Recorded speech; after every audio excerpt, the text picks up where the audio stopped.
ഈ ദുരന്തത്തിന്റെ ആ ഭീതിയിലും അത് കണ്ട അതിന്റെ ആ സങ്കടത്തിലും ഒക്കെ വിറങ്ങലിച്ചു നിൽക്കുന്ന കേരളത്തിൽ പുതിയൊരു സംഭാവന നമ്മുടെ ദുരന്ത നിവാരണ വകുപ്പിന്റെ പ്രിൻസിപ്പൽ സെക്രട്ടറി നൽകിയത് ഇന്നലെ കാണാനിടയായി.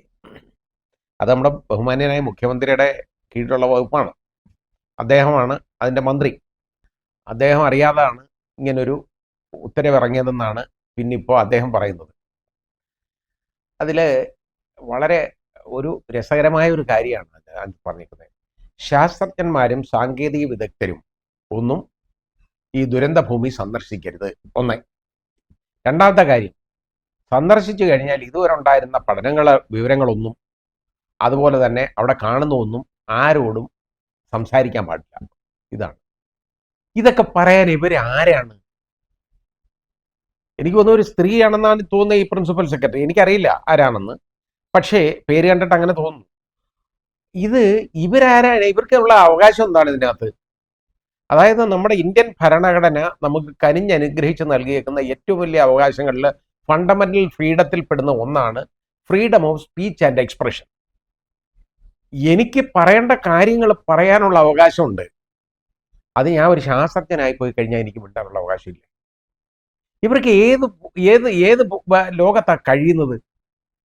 ഇന്ത്യ മഹാരാജ്യത്തിലല്ലേ താമസിക്കുന്നത്? ഇന്ത്യൻ ഭരണഘടനയെ കുറിച്ച് ഒന്നും അറിഞ്ഞൂടെ ഇവർക്ക്? അത് ഒന്നും മിണ്ടാൻ പാടില്ല. ശാസ്ത്രജ്ഞർ പോകാൻ പാടില്ല. Right to move. അതുകൊണ്ടാണ് ശാസ്ത്രജ്ഞന്മാർ എന്താ അവിടെ പോയിക്കൂടാത്തത്? സാങ്കേതിക വിദഗ്ധർക്ക് എന്തുകൊണ്ട് അവിടെ പോയിക്കൂടാ? ഇനി പോയി കണ്ടാൽ അവിടെ കണ്ട കാര്യങ്ങൾ ഇന്നതാണെന്ന് എന്തുകൊണ്ട് അവർക്ക് പറയാൻ പാടില്ല? ഇവിടുത്തെ മാധ്യമങ്ങളെ എല്ലാം പോകുന്നില്ലേ? മാധ്യമങ്ങളിലുള്ള ആളുകളെല്ലാം അവിടെ നിന്ന് തന്നെ എല്ലാം പ്രക്ഷേപണം നടത്തുന്നില്ലേ? അവര് വാർത്തകളെല്ലാം അവിടുന്ന് തന്നെ കൊടുക്കുന്നില്ലേ? അവിടെ കാണുന്നതും കേൾക്കുന്നതുമായ വിവരങ്ങൾ അവർ വിളിച്ചു പറയുന്നില്ലേ ലോകത്തോട്? അതിനൊന്നും കുഴപ്പമില്ല. പക്ഷേ ശാസ്ത്ര സാങ്കേതിക വിദഗ്ധരൊന്നും അവിടെ പോകാൻ പാടില്ല. ഇത് ഇവര് ഏത് രാജ്യത്ത് ഉഗാണ്ടായി പോലും ഇങ്ങനെ ഒരു നിയമം ഉണ്ടാവുമെന്ന് ഞാൻ വിശ്വസിക്കുന്നില്ല. ഈ രീതിയിലുള്ള ഒരു ഉത്തരവ്. കോമൺ സെൻസ്, അതായത് അല്പമെങ്കിലും തലയിൽ എന്തെങ്കിലും ഉള്ള ഒരാള് ഇതേപോലുള്ള ഒരു ഉത്തരവ് പുറപ്പെടുവിക്കും എന്ന് ഞാൻ കരുതുന്നില്ല. അപ്പൊ എന്തായാലും നമ്മുടെ ബഹുമാന്യനായ മുഖ്യമന്ത്രി അദ്ദേഹം ആ ഉത്തരവ് അടിയന്തരമായിട്ട് പിൻവലിക്കാനായിട്ട് ചീഫ് സെക്രട്ടറിക്ക് നിർദ്ദേശം കൊടുത്തു എന്ന് പറഞ്ഞു കേട്ടു. വളരെ ആശ്വാസകരമായ കാര്യമാണ്. പക്ഷേ അദ്ദേഹത്തിന്റെ വകുപ്പിലുള്ള ഒരാള്, അതിന്റെ പ്രിൻസിപ്പൽ സെക്രട്ടറി, ഈ രീതിയിൽ ഇങ്ങനൊരു ഉത്തരവ് പുറപ്പെടുവിക്കാൻ ഇടയായതിന്റെ കാരണം എന്താണെന്നും അതിനുള്ള നടപടി എന്താണ് അദ്ദേഹം അതിനു വേണ്ടി എടുത്തതെന്നും കൂടെ അദ്ദേഹം വെളിവാക്കണം. കാരണം ഇങ്ങനെ അങ്ങ് തുറന്നു പോയി കഴിഞ്ഞാൽ ബഹുമാന്യനായ മുഖ്യമന്ത്രിയെ തന്നെ വീണ്ടും വീണ്ടും അവതാളത്തിലായിക്കൊണ്ടിരിക്കും അദ്ദേഹം. കാരണം ഇതേപോലെ തലയിൽ ഒന്നുമില്ലാത്ത രീതിയിലുള്ള ഉത്തരവ് ഇറക്കി വിടുക. അവർ മിണ്ടാൻ പാടില്ല. ഇനി നേരത്തെയുള്ള പഠന റിപ്പോർട്ടുകളൊന്നും അതിനെക്കുറിച്ചൊന്നും ചർച്ച ചെയ്യരുത് എന്നൊക്കെ. ഇവരാരാ ഇതൊക്കെ പറയാൻ?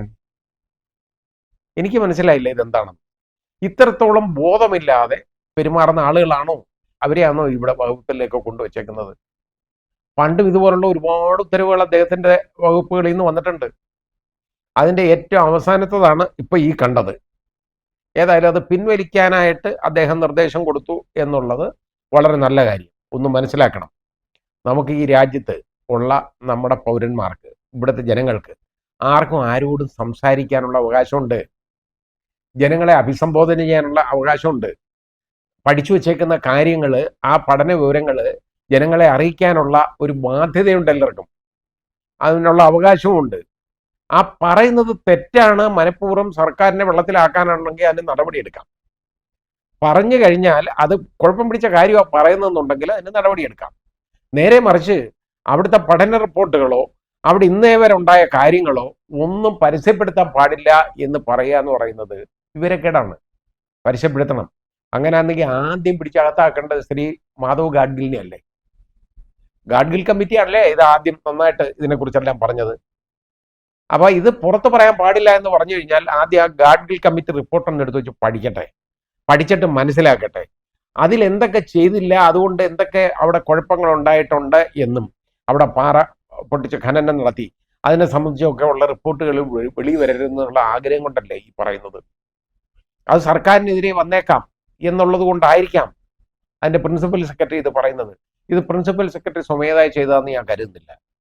ഇതിനെ സംബന്ധിച്ച് ഇത്രയും ആക്ഷേപകരമായ ചർച്ച പൊതുജന മധ്യത്തിൽ വന്നതോടുകൂടിയാണ് നിവർത്തിയില്ലാതെ ഇത് പിൻവലിക്കാൻ പോകുന്നത്. എന്തിന് ഇങ്ങനെ അവഹേളിതനാകുന്നത് ഞാൻ ചോദിക്കുകയാണ്.